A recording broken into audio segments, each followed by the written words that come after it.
فاذکرونی اذکرکم، اللہ رب العزت ارشاد فرماتا ہے تو میرا ذکر کر۔ جب بندے اپنے اللہ کا ذکر کرتے ہیں تو اللہ تبارک و تعالیٰ یہ نیچے بیٹھ کر مل کر لوگوں میں بیٹھ کر اپنے رب کا ذکر کرتے ہیں، اور اللہ تبارک و تعالیٰ اپنی اعلیٰ مخلوق اپنی نورانی فرشتوں کے سامنے اللہ تعالیٰ ان بندوں کا ذکر فرماتا ہے۔ فاذکرونی اذکرکم، حضور سرکار پیر و مرشد سرکار میاں صاحب مبارک آپ اس کا ترجمہ جو کرتے ہیں، آپ فرماتے ہیں فاذکرونی اذکرکم، گویا اللہ فرماتا ہے لوگو تم میرا ذکر کرو میں تمہارے چرچے کرا دوں گا، اور حقیقت بات بھی یہی ہے جو رب کا ذکر کرتے ہیں پھر اللہ ان کے چرچے کرا دیتا ہے۔ ترمذی شریف کی حدیث طیبہ ہے، حدیث نمبر 3509 ہے۔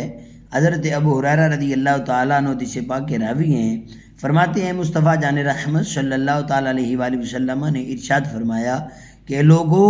اذا مررتم بریاض الجنہ فارتعوا، کہ جب تم جنت کے باغیچوں کے پاس سے گزرو تو کچھ چر لیا کرو۔ صحابہ کرام عرض کرتے ہیں قیل یا رسول اللہ صلی اللہ علیہ وآلہ وسلم وما ریاض الجنہ، یا رسول اللہ جنت کے باغیچے کیا ہیں؟ میرے کریم آقا صلی اللہ علیہ وآلہ وسلم نے فرمایا قال المساجد، فرمایا جو مسجدیں ہیں اللہ کی گھر ہیں یہ جنت کے باغیچے ہیں۔ تو صحابہ عرض کرتے ہیں یا رسول اللہ اس میں چرنا کیا ہے؟ اللہ اکبر کبیرہ، تو کریم آقا صلی اللہ علیہ وآلہ وسلم نے ارشاد فرمایا قال